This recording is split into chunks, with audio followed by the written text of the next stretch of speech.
So ബിനാൻസിലേക്ക് വരാം. Binance എന്നുള്ളൊരു platform നിങ്ങൾക്ക് ആദ്യം തന്നെ പരിചയപ്പെടുത്താം. ഫസ്റ്റ് തന്നെ നിങ്ങൾ ഈ ഒരു ആപ്ലിക്കേഷൻ ലിങ്ക് ചെയ്യാൻ വെച്ചിട്ടുണ്ട് കേട്ടോ ഡിസ്ക്രിപ്ഷനിൽ, അല്ലെങ്കിൽ പ്ലേ സ്റ്റോറിൽ പോയി ബിനാൻസ് ഡൗൺലോഡ് ചെയ്ത് കഴിഞ്ഞാൽ ബിനാൻസിൽ നിന്ന് സെർച്ച് ചെയ്ത് കഴിഞ്ഞാൽ ആപ്ലിക്കേഷൻ കിട്ടും. അപ്പോൾ നമ്മൾ ഈ ഒരു ആപ്ലിക്കേഷൻ ഡൗൺലോഡ് ചെയ്ത് കഴിയുമ്പോൾ ഇങ്ങനെ ഒരു ഇൻ്റർഫേസിലേക്ക് ആയിരിക്കും വരുന്നത്. Home, market, trade, features, wallet, ഇങ്ങനെ 5 ഐക്കണായിരിക്കും താഴെ കാണുന്നത്. ഫസ്റ്റ് ഹോമിൽ മുകളിൽ കാണുന്ന ആ ഒരു നമ്മുടെ പ്രൊഫൈൽ ഐക്കണിൽ ജസ്റ്റ് ക്ലിക്ക് ചെയ്യുക. അപ്പോൾ അവിടെ വെരിഫൈഡ് എന്ന് പറഞ്ഞ് ഇപ്പോൾ കാണുന്നുണ്ടാവും പച്ച കളറിൽ. നിങ്ങൾക്ക് അവിടെ വെരിഫൈ ചെയ്യാത്തതുകൊണ്ട് വെരിഫിക്കേഷൻ എന്ന് പറഞ്ഞായിരിക്കും കാണുന്നത്, അത് ക്ലിക്ക് ചെയ്യുക. ഫസ്റ്റ് തന്നെ നിങ്ങളുടെ ഒരു പേഴ്സണൽ ഡീറ്റെയിൽസാണ് കൊടുക്കേണ്ടത്. നിങ്ങളുടെ പേര്, അഡ്രസ്സ് ഡീറ്റെയിൽസ്, പിന്നെ ഈ പറഞ്ഞ പോലെ നമ്മുടെ പാൻ കാർഡ് നമ്പർ. അതിനുശേഷം ID ആൻഡ് ഫേസ് വെരിഫിക്കേഷനാണ് വരുന്നത്. നിങ്ങളുടെ ഒരു ഫോട്ടോ ഉള്ള ID അപ്ലോഡ് ചെയ്യുക. ആ ID കാർഡും പിടിച്ച് നിൽക്കുന്ന ഒരു ഫോട്ടോ അപ്ലോഡ് ചെയ്യുക. ശേഷം ഏകദേശം 3 to 4 ഡേയ്സിൽ നിങ്ങൾക്ക് ഇപ്പോൾ ഈ വെരിഫിക്കേഷൻ കിട്ടും. ആദ്യമൊക്കെ ഒരു മണിക്കൂറിൽ കിട്ടുമായിരുന്നു. അപ്പോൾ ഇതിൽ പെട്ടെന്ന് വെരിഫിക്കേഷൻ കിട്ടാൻ ഞാൻ ഒരു ടിപ്പ് പറഞ്ഞുതരാം. ആധാർ ID ആയിട്ട് ഉപയോഗിക്കുക. അതുപോലെ ആധാറിൽ കൊടുത്തിരിക്കുന്ന അഡ്രസ്സ് അതേപോലെ തന്നെ ടൈപ്പ് ചെയ്ത് വെക്കുക, ഒന്നും വിടാതെ അതേപോലെ ഫുള്ളി ടൈപ്പ് ചെയ്ത് വെക്കുക. ഇത് പറയാൻ കാരണം ആധാറിൽ കുറേ അഡ്രസ്സ് കാര്യങ്ങൾ എഴുതിയിട്ടുണ്ടാവുമല്ലോ, ഇപ്പോൾ താലൂക്ക് കാര്യങ്ങളൊക്കെ എഴുതിയിട്ടുണ്ടാവും. നമ്മൾ സാധാരണ അഡ്രസ്സ് എഴുതുന്നതിനൊക്കെ കൂടുതൽ എഴുതിയിട്ടുണ്ടാവും. അതേപോലെ തന്നെ എഴുതി സബ്മിറ്റ് ചെയ്യുകയാണെങ്കിൽ പെട്ടെന്നാവും. കാരണം എനിക്കൊരു 2-3 അവേഴ്സിൽ കിട്ടിയിരുന്നു. ഇപ്പോൾ ഇന്നലെ ബ്രദറിൻ്റെ ചെയ്തപ്പോൾ ഈ പറഞ്ഞ പോലെ 3 ഡേയ്സാണ് കാണിക്കുന്നത്. കാരണം ഹ്യൂജായിട്ടുള്ള ആളുകൾ പുതിയതായിട്ട് മാർക്കറ്റിലേക്ക് വരുന്നതുകൊണ്ട് അവർക്ക് ഡിലേ ഉണ്ട്. പിന്നെയെന്ന് പറഞ്ഞു കഴിഞ്ഞാൽ നമ്മുടെ വാലറ്റ് എന്നുള്ള ഓപ്ഷനുണ്ട്. വാലറ്റ് എന്നുള്ളതിൽ സ്പോട്ട് എന്നുള്ള എടുക്കുകയാണെന്നുണ്ടെങ്കിൽ നമ്മൾ ഇതുവരെ വാങ്ങിയിരിക്കുന്ന കോയിൻസും കാര്യങ്ങളൊക്കെ സ്പോട്ടിലാണ് അവൈലബിൾ ആയിട്ട് കാണാൻ പറ്റുന്നത്. അതായത് ഏതെല്ലാം കോയിൻസ് നമ്മൾ വാങ്ങിയിട്ടുണ്ട്, അതുപോലെ അതിന് എത്ര ക്വാണ്ടിറ്റി ഉണ്ട്, ഇപ്പോൾ എത്ര പ്രൈസ് ഉണ്ട്, ഈ ഡീറ്റെയിൽസൊക്കെ നമുക്ക് ചെക്ക് ചെയ്യാൻ പറ്റുന്നത് വാലറ്റിൽ സ്പോട്ട് എന്നുള്ള ഓപ്ഷനാണ്. ഫസ്റ്റ് തന്നെ നമ്മളിതിൽ വന്നു കഴിയുമ്പോൾ ഇപ്പോൾ ഞാൻ പറഞ്ഞല്ലോ, നമുക്ക് എന്തുകൊണ്ടും ഡെപ്പോസിറ്റ് P2P വഴി ചെയ്യുന്നതാണ് സേഫ്. കാരണം ഞാൻ പറഞ്ഞു, നമുക്ക് പല എൻക്വയറിയും കാര്യങ്ങളൊക്കെ വരാൻ വളരെയധികം സാധ്യതയുള്ളൊരു സമയത്തോടെയാണ് നമ്മൾ കടന്നു പോകുന്നത്. പ്രത്യേകിച്ച് ഈ ഒരു ബാൻ മുന്നിൽ കണ്ടുകൊണ്ട് നമുക്ക് പരമാവധി P2P ഓപ്ഷൻ തന്നെ ചെയ്യാനാണ് നല്ലത്. അപ്പോൾ സ്പോട്ടിൽ തന്നെ മുകളിലേക്ക് സ്ക്രോൾ ചെയ്യുമ്പോൾ P2P എന്ന് പറഞ്ഞ ഓപ്ഷൻ കാണാൻ പറ്റും. ജസ്റ്റ് P2P എന്നുള്ളത് എടുക്കുക, P2P ട്രേഡിംഗ് എന്നുള്ളത് എടുക്കുക. അവിടെ മുകളിൽ എക്സ്പ്രസ് എന്നും INR എന്നും സെറ്റ് ചെയ്യുക. ശേഷം USDT എന്നുള്ളത് ടെതർ, അത് സെലക്ട് ചെയ്യുക. ബൈ ആണെങ്കിൽ ബൈ, നിങ്ങൾക്ക് നിങ്ങളുടെ USDT സെല്ല് ചെയ്യാനാണെങ്കിൽ തൊട്ടപ്പുറത്ത് കാണുന്ന സെല്ല്, അതായത് നിങ്ങൾ പ്രോഫിറ്റ് ഉണ്ടാക്കി അത് USDT ആക്കിയിട്ട് സെല്ല് ചെയ്ത് നിങ്ങൾക്ക് വിഡ്രോ ചെയ്യാനാണെങ്കിൽ സെല്ലാണ് സെലക്ട് ചെയ്യേണ്ടത്. ഇപ്പോൾ ബൈ സെലക്ട് ചെയ്യുന്നു. താഴെ ബൈ ക്രിപ്റ്റോ എന്നുള്ളതിൽ ജസ്റ്റ് ഒന്ന് ക്ലിക്ക് ചെയ്ത് കഴിഞ്ഞാൽ ബൈ ക്യാഷ്, നിങ്ങൾ ക്യാഷ് കൊടുത്താണല്ലോ വാങ്ങാൻ പോകുന്നത്. അപ്പോൾ ജസ്റ്റ് ഒന്ന് ക്ലിക്ക് ചെയ്ത് കഴിഞ്ഞിട്ട് അത് ക്യാഷ് എന്നാവും. അതുപോലെ തന്നെ കറൻസി മോളിൽ പറഞ്ഞാൽ എക്സ്പ്രസ് എന്ന് സെലക്ട് ചെയ്യണം, INR സെലക്ട് ചെയ്യണം. ബൈ ക്യാഷ് സെലക്ട് ചെയ്യുമ്പോൾ USDT എന്ന് കാണാം. മിനിമം 20 USDT ആണ് വാങ്ങാൻ പറ്റുന്നത്. അതിന് മുകളിൽ എത്ര വേണമെങ്കിലും വാങ്ങാം. അതിൻ്റെ വാല്യൂ താഴെ കാണിക്കും. 81 രൂപ 6 പൈസയാണ് ഇപ്പോൾ ഒരു USDTയുടെ വാല്യൂ. അപ്പോൾ നമുക്കത് സീറോ ഫീയിൽ വാങ്ങാവുന്നതാണ്. വാങ്ങാനായിട്ട് ബൈ വിത്ത് സീറോ ഫീ എന്നുള്ളതിൽ ജസ്റ്റ് ഒന്ന് ക്ലിക്ക് ചെയ്യുക. UPI IMPS ബാങ്ക് ട്രാൻസ്ഫർ ആണുള്ളത്. UPI യൂസ് ചെയ്യാനായിട്ട് പരമാവധി ശ്രദ്ധിക്കുക. അതിൻ്റെ വിലയും കാര്യങ്ങളൊക്കെ കാണാൻ പറ്റും. UPI സെലക്ട് ചെയ്ത് കൺഫേം പർച്ചേസ് എന്നുള്ളത് കൊടുക്കുക. ജസ്റ്റ് ഒന്ന് റീഫ്രഷ് ചെയ്യുകയാണ്, നെറ്റിൻ്റെ പ്രോബ്ലമാണ്.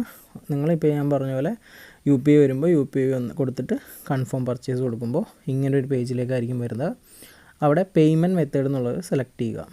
അപ്പോൾ നിങ്ങൾക്ക് അവിടെ ഒരു UPI ID കാണിക്കും. ആ UPI ID കോപ്പി ചെയ്ത് ആ UPI IDയിലേക്ക് മുകളിൽ കാണിച്ചിരിക്കുന്ന എമൗണ്ട്, നിങ്ങൾ എത്ര USDT വാങ്ങുന്നോ അതിൻ്റെ വാല്യൂ അവിടെ കാണിക്കും. ആ എമൗണ്ട് ഗൂഗിൾ പേയോ ഏതെങ്കിലും UPI പേയ്മെൻറ്റ് വഴി ചെയ്യുക.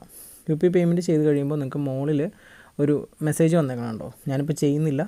അതുപോലെ ആൾ ചാറ്റ് ചെയ്യാനായിട്ട് പറ്റും അവരുമായിട്ട്. അപ്പോൾ അതെടുത്തു കഴിഞ്ഞാൽ നമുക്ക് ഈ പേയ്മെൻറ്റ് തരുന്ന ആൾക്ക് നമ്മൾ പേയ്മെൻറ്റ് ചെയ്തതിന് ശേഷമുള്ള സ്ക്രീൻഷോട്ട് എടുത്തിട്ട് അത് അദ്ദേഹത്തിന് അയച്ചു കൊടുത്തു കഴിഞ്ഞാൽ അവരവിടെ നിന്ന് ആ ഫണ്ട് റിലീസ് ചെയ്യും. ഇതിനൊരു 29 മിനിറ്റാണ് അവർ പറയുന്നത്. ഏകദേശം 5 മിനിറ്റിനുള്ളിൽ തന്നെ നമുക്കത് കിട്ടും. അത് നമുക്ക് ജസ്റ്റ് മെസ്സേജ് എടുത്ത് നോക്കി കാണാം. അപ്പോൾ അവർ പറഞ്ഞിട്ടുണ്ട്, ഒരിക്കലും മെൻഷൻ ചെയ്യരുത് ക്രിപ്റ്റോ എന്നോ ബിനാൻസ് എന്നോ USDT എന്നോ ഒന്നും മെൻഷൻ ചെയ്യരുതെന്ന് പറഞ്ഞിട്ടുണ്ട്. അതിൻ്റെ കാരണം എന്താണെന്ന് ഞാൻ കുറച്ച് മുമ്പ് പറഞ്ഞു. പല ഫിനാൻഷ്യലായിട്ടുള്ള പ്രശ്നങ്ങളുണ്ട്, ബാങ്കിൻ്റെ ഭാഗത്ത് നിന്ന് പല എൻക്വയറികളും വരുന്നുണ്ട്. അപ്പോൾ പേയ്മെൻറ്റ് ചെയ്യുമ്പോൾ നിങ്ങൾ ആളുടെ പേര് എന്തെങ്കിലും അടിച്ചു കൊടുത്താലും നിങ്ങളുടെ പേര് തന്നെ അടിച്ചാൽ മതി.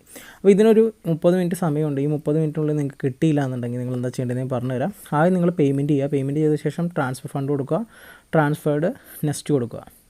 അപ്പോൾ നിങ്ങൾക്ക് ക്യാൻസൽ ആൻഡ് അപ്പീൽ എന്ന് പറഞ്ഞിങ്ങനെ കാണാൻ പറ്റും. ഇവർ ഫണ്ട് 30 മിനിറ്റിനുള്ളിൽ റിലീസ് ചെയ്തില്ലെങ്കിൽ അപ്പീൽ എന്നുള്ള കൊടുത്ത് ആ സ്ക്രീൻഷോട്ട് അയച്ചു കൊടുത്താൽ നിങ്ങൾക്ക് പേയ്മെൻറ്റ് കിട്ടും. അതിൻ്റെ ഒന്നും പ്രശ്നം വരില്ല.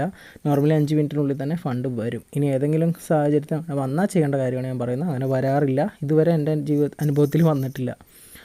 അപ്പോൾ ഞാനിത് ക്യാൻസൽ ചെയ്യണം കാരണം എനിക്ക് ഓൾറെഡി ഫണ്ട് ഉണ്ട്. അപ്പോൾ ബാക്കി കാര്യങ്ങൾ എങ്ങനെയാണെന്ന് പറഞ്ഞുതരാം. അപ്പോൾ നിങ്ങൾ ഈ പറഞ്ഞ പോലെ പേയ്മെൻറ്റ് ചെയ്ത് കഴിയുമ്പോൾ അവിടുന്ന് പേയ്മെൻറ്റ് റിലീസായി എന്നുള്ള മെസ്സേജും ഇമെയിൽ നോട്ടിഫിക്കേഷൻ നിങ്ങൾക്ക് ലഭിക്കും. അതുപോലെ അദ്ദേഹം മെസ്സേജ് അയക്കും. അതിനുശേഷം P2P എന്നുള്ള ഓപ്ഷനിലേക്ക് തിരിച്ചു വരിക. അപ്പോൾ നിങ്ങൾക്ക് ഇവിടെ ഈക്വിറ്റി വാല്യൂ എന്നുള്ളിടത്ത് ആ ഫണ്ട് കാണാൻ പറ്റും. ട്രാൻസ്ഫർ എന്നുള്ളത് സെലക്ട് ചെയ്ത് അത് നിങ്ങളുടെ P2P വാലറ്റിൽ നിന്ന് നിങ്ങളുടെ സ്പോട്ട് വാലറ്റിലേക്ക് ട്രാൻസ്ഫർ ചെയ്യുക. USDT സെലക്ട് ചെയ്യുക, കറൻസി. ശേഷം 20 USDT സെലക്ട് ചെയ്ത് കൺഫേം ട്രാൻസ്ഫർ കൊടുത്തു കഴിഞ്ഞാൽ നിങ്ങളുടെ P2Pയിൽ നിങ്ങൾ മേടിച്ചിട്ടുള്ള കോയിൻ സ്പോട്ടിലേക്ക് വരും. സ്പോട്ടിൽ USDTയിൽ നിങ്ങൾക്ക് ആ വാല്യൂ അവിടെ കാണാനായിട്ട് പറ്റും. അത് ആ USDT ഉപയോഗിച്ച് നിങ്ങൾക്ക് ഏത് കോയിൻ വേണമെങ്കിലും വാങ്ങാനും വിൽക്കാനും പറ്റും. അപ്പോൾ അതിനായിട്ട് നിങ്ങൾ ചെയ്യേണ്ടത് എന്താണെന്ന് വെച്ച് കഴിഞ്ഞാൽ ആ താഴെ കാണുന്ന 5 ഓപ്ഷനിലെ സെൻറ്ററിൽ കാണുന്ന ട്രേഡ് എന്നുള്ള ഓപ്ഷൻ എടുക്കുക. ശേഷം ഏത് കോയിനാണോ ആ കോയിൻ സെലക്ട് ചെയ്യുക. എപ്പോഴും ശ്രദ്ധിക്കേണ്ടത് ട്രേഡ് എടുക്കുമ്പോൾ സ്പോട്ട് എന്നുള്ളതിൽ വേണം സെലക്ട് ചെയ്യാൻ മാർക്കറ്റ്. ശേഷം സെർച്ച് ഓപ്ഷൻ എടുത്ത് ഏത് കോയിനാണോ വാങ്ങാൻ ഉദ്ദേശിക്കുന്നത്. അപ്പോൾ മാറ്റിക് ആണെങ്കിൽ മാറ്റി എന്ന് സെർച്ച് ചെയ്യുന്നു. അതിനുശേഷം നമുക്കവിടെ വാങ്ങാനും വിൽക്കാനും ഉള്ള ഓപ്ഷൻ കാണാം. By and cell. ബൈ എന്നുള്ളത് എടുക്കുക. തൊട്ട് താഴെ മാർക്കറ്റ് എന്നൊരു ഓപ്ഷൻ കാണാം. മാർക്കറ്റ് എന്നുള്ളത് കൊടുത്ത് കഴിഞ്ഞാൽ ഇപ്പോൾ കറൻറ്റ് വിലയിൽ നിങ്ങൾക്ക് ബൈ ആവും. അതല്ലാതെ ലിമിറ്റ് എന്നുള്ള ഓപ്ഷൻ ഉണ്ട്. നിങ്ങൾക്കിപ്പോൾ 130 രൂപയാണ് നമ്മൾ നോക്കുമ്പോൾ കാണുന്നത്. അപ്പോൾ 130 രൂപയ്ക്ക് നിങ്ങൾക്കിത് വാങ്ങാൻ താല്പര്യമില്ല. നിങ്ങൾക്കതൊരു 90 രൂപയാകുമ്പോഴാണ് വാങ്ങേണ്ടെങ്കിൽ ലിമിറ്റ് എന്നുള്ളത് എടുക്കുക. അതിനുശേഷം 90 എമൗണ്ട് സെറ്റ് ചെയ്യുക. അപ്പോൾ എപ്പോഴാണോ ഈ ഒരു കോയിൻ്റെ വാല്യൂ 90 വരുന്നത് ആ സമയത്ത് ഓട്ടോമാറ്റിക്കായിട്ട് ബൈ ആവും. അത് നമുക്കിവിടെ എഡിറ്റ് ചെയ്ത് സെറ്റ് ചെയ്യാവുന്നതാണ്. ഇതേപോലെ തന്നെ നിങ്ങൾക്ക് ഈ ഒരു കോയിൻ്റെ വാല്യൂ കൂടുമ്പോൾ സെല്ല് ചെയ്യാനായിട്ടും ഇതേപോലെ തന്നെ ട്രേഡിൽ വരിക. ട്രേഡിൽ വന്ന് ഇപ്പോൾ ബൈ സെലക്ട് ചെയ്തതിന് തൊട്ടപ്പുറത്തുള്ള സെൽ എന്നുള്ളത് സെലക്ട് ചെയ്യുക. സെല്ലുള്ളത് സെലക്ട് ചെയ്ത് ഇതുപോലെ വാല്യൂ അഡ്ജസ്റ്റ് ചെയ്ത് കൊടുക്കുക. ആ ഒരു കറൻറ്റ് പ്രൈസിനാണ് എപ്പോഴും ശ്രദ്ധിക്കേണ്ട കാര്യം ഇതാണ്. കറൻറ്റ് പ്രൈസിന് സെല്ല് ചെയ്യാനാണെന്നുണ്ടെങ്കിൽ ലിമിറ്റ് എന്നുള്ളത് മാറ്റി മാർക്കറ്റ് ആക്കി ഇടുക. അതല്ല നിങ്ങൾക്കൊരു പ്രത്യേക എമൗണ്ടിന് സെറ്റ് ചെയ്യാനാണെന്നുണ്ടെങ്കിൽ ലിമിറ്റ് എന്നുള്ളത് ഇട്ട് എത്ര രൂപയ്ക്കാണോ സെല്ല് ചെയ്യാൻ ഉദ്ദേശിക്കുന്നത് ആ എമൗണ്ട് സെറ്റ് ചെയ്ത് എത്ര ക്വാണ്ടിറ്റി ആണോ നിങ്ങൾ സെല്ല് ചെയ്യാൻ ഉദ്ദേശിക്കുന്നത് ആ ക്വാണ്ടിറ്റി സെലക്ട് ചെയ്യുക. അപ്പോൾ 20 USDT ആണല്ലോ നമ്മൾ. അപ്പോൾ ആ 20 USDT സെലക്ട് ചെയ്തു.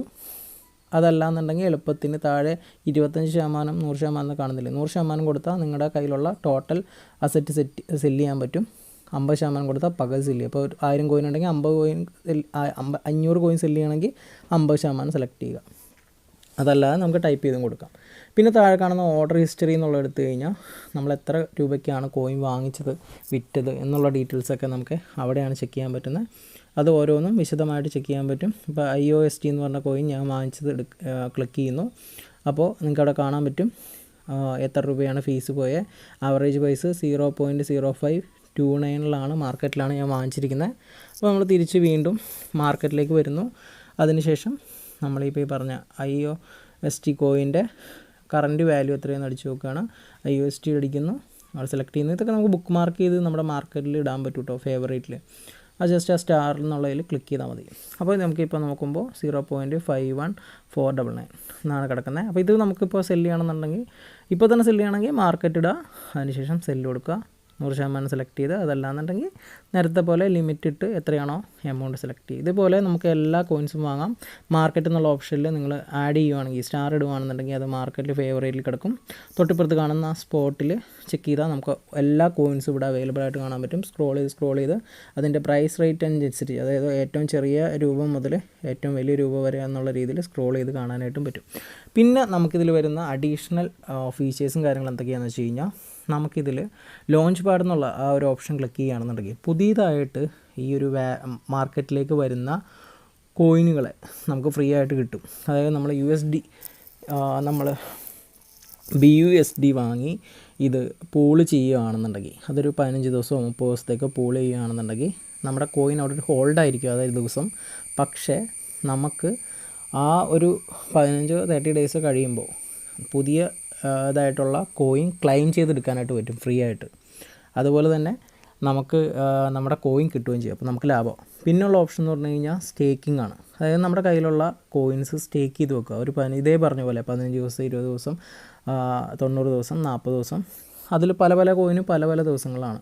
ഇപ്പോൾ ESD എന്നുള്ള കോയിന് 29% ഇൻട്രസ്റ്റ് കൊടുക്കുന്നുണ്ട് 60 ദിവസത്തേക്ക്. അതേപോലെ ഓരോ ഡേയ്സ് എടുക്കുമ്പോൾ ഇൻട്രസ്റ്റ് റേറ്റ് മാറും.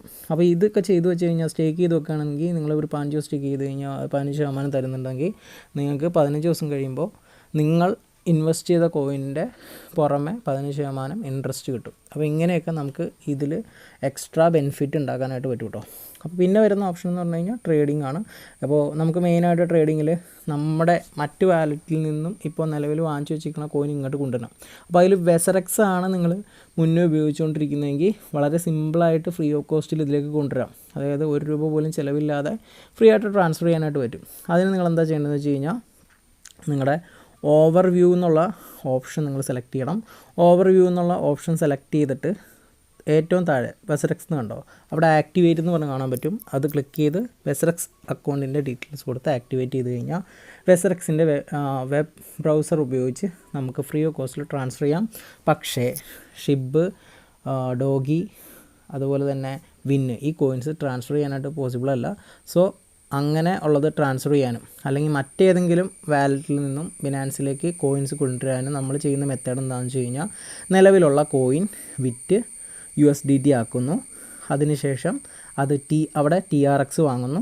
TRX നമ്മുടെ ഈ ഒരു ബിനാൻസ് അക്കൗണ്ടിൽ വന്ന് ഈ വാലറ്റ് എന്നുള്ള ഓപ്ഷൻ എടുത്ത് ഈ ബിനാൻസിലെ TRS അഡ്രസ്സിലെ ഡെപ്പോസിറ്റിംഗ് ID എടുക്കുന്നു. ആ ഡെപ്പോസിറ്റിംഗ് IDയിലേക്ക് നമ്മൾ അവിടെ നിന്ന് വിഡ്രോ അടിക്കുന്നു. അതിന് ചാർജായിട്ട് വരുന്ന ഒരു TRX മാത്രമാണ്. നിങ്ങൾ എത്ര രൂപയുടെ ഫണ്ട് ട്രാൻസ്ഫർ ചെയ്താലും ഒരു TRX ആയിരിക്കും നിങ്ങൾക്ക് ചാർജ് വരുന്നത്. അപ്പോൾ നിങ്ങൾക്ക് വളരെ ലാഭമാണ്. മറ്റ് കോയിൻസ് ഉപയോഗിക്കുകയാണെങ്കിൽ ഒരുപാട് ചാർജ് വരും. അതുകൊണ്ടാണ് TRX എടുത്ത് പറഞ്ഞത്. അപ്പോൾ TRX യൂസ് ചെയ്യുകയാണെന്നുണ്ടെങ്കിൽ നിങ്ങൾക്ക് ചാർജ് കുറവായിരിക്കും. അത് നിങ്ങൾക്ക് യൂസ്ഫുൾ ആയിരിക്കും. അതിന് നിങ്ങൾ വാലറ്റിൽ വരിക, ആ സെർച്ചിൽ TRX എന്നടിക്കുക, TRX അഡ്രസ്സ് എടുക്കുക, അതിൽ ഡെപ്പോസിറ്റ് അഡ്രസ്സ് എടുക്കുക, ജസ്റ്റ് എടുത്ത് കോപ്പി ചെയ്യുക. അതിനുശേഷം നിങ്ങളുടെ എക്സ്ചേഞ്ചിൽ പോയി TRX എടുക്കുക, അവിടെ നിന്ന് വിഡ്രോ എടുക്കുക. വിഡ്രോയിൽ അഡ്രസ്സ് ചോദിക്കും, ഈ അഡ്രസ്സ് കൊടുക്കുക, സെൻഡ് ചെയ്യുക. നിങ്ങൾക്കത് ഇവിടേക്ക് വരുന്നതായിരിക്കും. അതിനുശേഷം നമ്മുടെ എക്സ്ചേഞ്ചിൽ, അതായത് ബിനാൻസിൽ അത് വന്നതിന് ശേഷം നമ്മൾ നേരത്തെ പറഞ്ഞ പോലെ ട്രേഡിൽ പോവുക, TRX എടുക്കുക, ആ കോയിൻ ഇവിടെ സെല്ലടിക്കാം. സെല്ലടിച്ചതിന് ശേഷം USDT ആയിട്ട് നിങ്ങൾക്ക് കിട്ടും സ്പോട്ടിൽ. ആ USDT ഉപയോഗിച്ച് ഏതൊക്കെ കോയിനാണോ വാങ്ങേണ്ടത് ആ കോയിനൊക്കെ ഇവിടെ നിന്ന് ബൈ ചെയ്യാവുന്നതാണ്. അപ്പോൾ ഇതൊക്കെയാണ് നമുക്ക് ഈ ഒരു ബിനാൻസ് യൂസ് ചെയ്യാനുള്ളത്.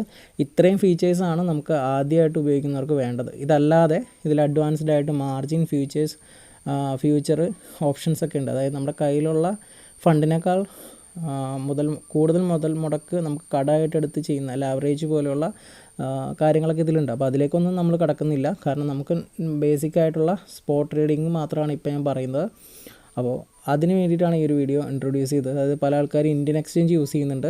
അപ്പോൾ ഒരു ബാനോ കാര്യങ്ങളോ വരികയാണെന്നുണ്ടെങ്കിൽ ഇന്ത്യൻ എക്സ്ചേഞ്ച് പോകാനുള്ള സാധ്യത വളരെ കൂടുതലാണ്. ഇത് പോകില്ല എന്ന് ഞാൻ പറയുന്നില്ല. മുന്നേ ഉള്ള എക്സ്പീരിയൻസിൽ കഴിഞ്ഞ പ്രാവശ്യത്തെ ബാനിൽ ഇന്ത്യൻ എക്സ്ചേഞ്ച് എല്ലാം തന്നെ പൂട്ടിപ്പോയിരുന്നു. എന്നാൽ ഈ പറഞ്ഞ ഇൻ്റർനാഷണൽ എക്സ്ചേഞ്ചായ ഈ ഒരു എക്സ്ചേഞ്ച് നമ്മുടെ ബിനാൻസ് പൂട്ടിപ്പോയിട്ടുണ്ടായിരുന്നില്ല.